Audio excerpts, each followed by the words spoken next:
We live in relationship with others. Sometimes we hate them, sometimes we love them, sometimes we're indifferent. Sometimes we want to help them, sometimes we hope they'll fall flat on their face and never get up again.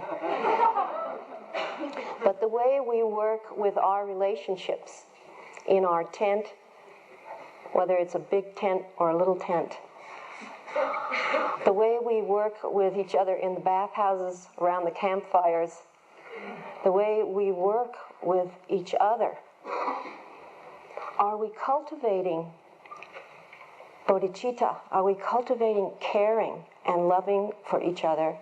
Are we cultivating spaciousness, giving each other, discovering that there's lots of space for us all to be together? Or are we just making everything more and more and more solid, more and more separate? So the path of Mahayana, or the path of the warrior, awakening warrior, the bodhisattva path, is one that we can practice continually. But I don't want to underestimate or pretend to underestimate the challenge of it. So to use the image of opening the door and inviting all sentient beings as your guests, this is a fairly terrifying thought if it really pierces you to the heart and you understand what's being said here. You open the door with no agenda, and whatever walks in, you relate to it with as open a heart and as open mind as you can. The practice becomes one of not shutting down.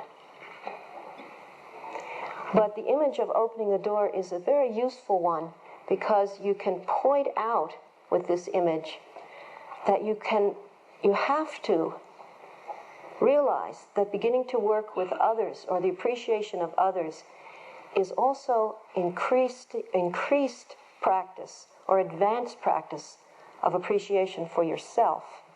It begins to get into all the places that you still were hiding out, where you were still blind, where you had blind spots.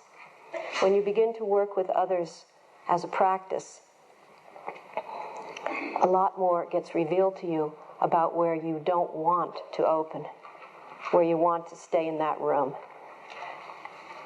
But the longing is already there to want to get out, so it's this curious, painful squeeze of wanting to go back and snuggle back into the room, but it's already too late. The longing to want to get out is also there. And I would say it's an excruciating experience.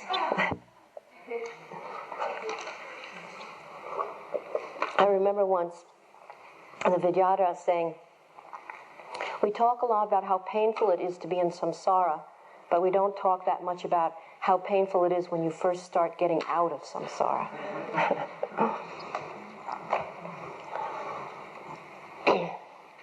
So you don't have to open the door and just leave it open. There's some sense of gradual awakening of bodhicitta. And this is where the practices come in.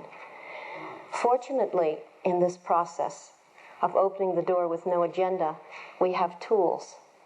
And our tools are Tonglen practice, the slogans, drive all blames into one, and so forth,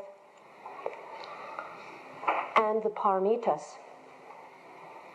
We have practices, we have tools that help us to do this. And our experience is that we long to open the door.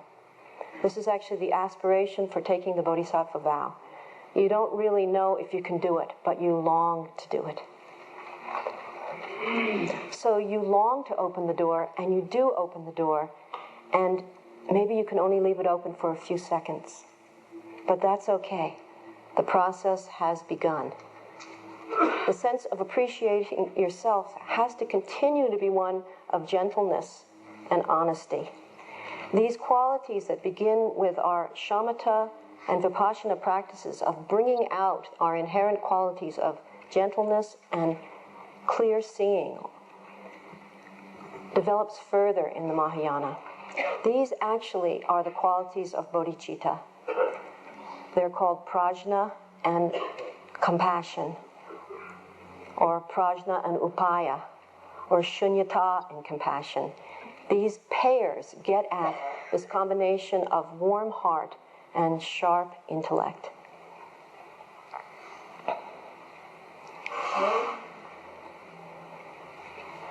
So you might open the door, and every day you leave it open a little bit longer, and your sense of your courage or your warriorship developing gives you more and more confidence.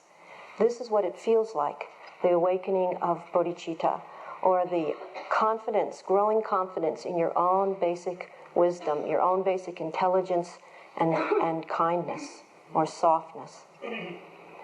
And you might find that things come in the door that last week you wouldn't have been able to handle. And you feel a growing sense of confidence or trust in your own courage. However, the sense of longing continues to permeate the whole thing because it's not a success story. There's this curious combination, which is the compassion getting stronger, but the sense of groundlessness getting stronger at the same time. The sense of groundlessness is another way of talking about shunyata, or absolute bodhicitta. Because what happens is, as your heart gets bigger, or the sense of warmth increases, you could say as the circle of compassion gets wider, and more difficult situations can come right into your room. At the same time, sooner or later, something comes in that you can't handle. You just can't handle it. It's like you're not there yet, and you have to slam the door if you're able to. And somehow this is the groundlessness. This is the groundlessness. You never can actually get ground out of how good a bodhisattva you're becoming, because the whole path is one of opening further and further, and the sense of wounded heart actually gets stronger, which is to say the sense of no agenda gets stronger, which is to say the sense of groundlessness gets stronger, because you're never sure. You don't have any, your confidence grows, and your bravery, your fearlessness grows, but at the same time, you never have certainty of if you're going to be completely up for what's going to come in that door. So the path quality, sort of the stage that we're at, is that you open the door to the degree that you can do it, and that's good enough. But your aspiration, your longing, is that with every moment of your life, every second of your life, as the months and years go on, your courage, your sense of commitment to working with others grows, and the sense of the circle of compassion getting wider and wider becomes a reality for you. You find that you can stay open and right there for all your guests in increasingly difficult situations. So this is just to say that it's not like a one-shot deal. It's a journey. It's a whole lifetime's journey. And Tonglen will help you on this journey, and working with the slogans will help you with this journey. Be grateful to all those guests that come into your room when you open the door. They'll show you where you're at and teach you about shunyata and compassion.